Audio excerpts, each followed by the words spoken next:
April 26 Lok Sabha election നടക്കാൻ പോവുകയാണല്ലോ. അപ്പോൾ ഇതിൽ ഏറ്റവും കൂടുതൽ ആളുകൾ നോക്കിക്കാണുന്ന ഒരു മണ്ഡലങ്ങളിൽ ഒന്നാണ് തൃശ്ശൂർ. ഇന്ന് സുരേഷ് ഗോപി മത്സരിക്കുന്നു. BJP കുറച്ച് ശക്തമായ രീതിയിൽ പ്രചരണങ്ങൾ നടത്തുന്ന മണ്ഡലങ്ങളിൽ ഏറ്റവും മുൻപിൽ നിൽക്കുന്ന മണ്ഡലങ്ങളാണ് തൃശ്ശൂർ. അപ്പോൾ ചേട്ടൻ്റെ അഭിപ്രായത്തിൽ എന്താണ് തൃശ്ശൂർ സുരേഷ് ഗോപി ജയിക്കുമോ? സാധ്യത്തില്ല. എന്തുകൊണ്ട്? BJPക്ക് അവിടെ ഒരു വേരോട്ടം ഒന്നാതില്ല.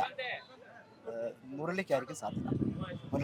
മുരളീധരന് കോൺഗ്രസ് ജയിക്കുമെന്നാണ്. കോൺഗ്രസ് അവിടെ ജയിക്കാനാണ് സാധ്യത.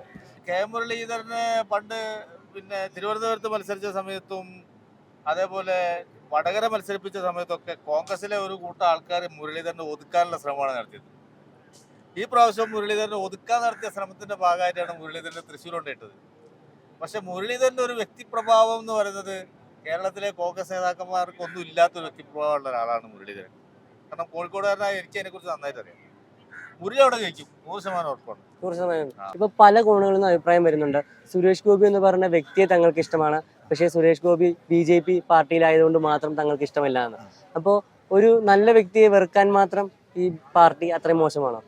ഞാൻ എൻ്റെ വ്യക്തിപരമായ അഭിപ്രായം പറയുന്നത്, സുരേഷ് ഗോപി BJP പോയത് കൊണ്ടോ അല്ലെങ്കിൽ കോൺഗ്രസ് വന്നതുകൊണ്ടോ CPM അങ്ങനെ ഒരു മൂന്ന് രാഷ്ട്രീയം എന്ന് പറഞ്ഞാൽ ഒരുപോലൊക്കെ തന്നെയാണ്. ഏത് അല്ല, കോൺഗ്രസ് പ്രത്യേകത, BJP പ്രത്യേകത, CPM അങ്ങനെയൊന്നും ഇല്ല. ഇപ്പോൾ CPM എന്ന് മാറി കോൺഗ്രസ് വരുന്നു, കോൺഗ്രസിൽ നിന്ന് മാറി CPM പോകുന്നു, CPM നിന്ന് BJP പോകുന്നു. മൂന്ന് പാർട്ടികൾ അങ്ങോട്ടും ഇങ്ങോട്ടും മാറുന്നു. അത് അങ്ങനെയുള്ളൂ, അല്ലാതെ അതിനൊരു രാഷ്ട്രീയപരമായിട്ടൊന്നുമില്ല. BJPയെ പ്രത്യേകിച്ച് മാറ്റി നിർത്തേണ്ടതോ കോൺഗ്രസിനെ മാറ്റി നിർത്തേണ്ടതോ CPM അങ്ങനെയൊന്നുമില്ല. BJPക്ക് അങ്ങനെയല്ല. കേരളത്തിൽ BJP ഒരു മതേതര ഇതിൻ്റെ ഒരു പാർട്ടി എന്നുള്ളൊരു ഇതുണ്ട്, പേരുണ്ട്.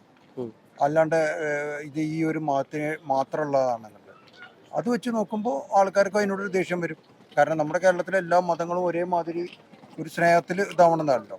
അപ്പോൾ നമുക്ക് ആ ഒരു ഇതാണ് വേണ്ടത്, അതായത് എല്ലാ മതക്കാരും ഒന്നിച്ച് നിൽക്കണം എന്നല്ലേ. അപ്പോൾ അതാണ് ജനങ്ങൾ ആഗ്രഹിക്കുന്നത്. അപ്പോൾ ജനങ്ങളുടെ മനസ്സിൽ എന്ന് പറഞ്ഞാൽ BJP എന്ന് പറഞ്ഞു കഴിഞ്ഞാൽ അതൊരു വേറൊരു മതത്തിനെ വളർത്തിക്കൊണ്ടുവരുന്ന പാർട്ടി എന്നതായിരിക്കും.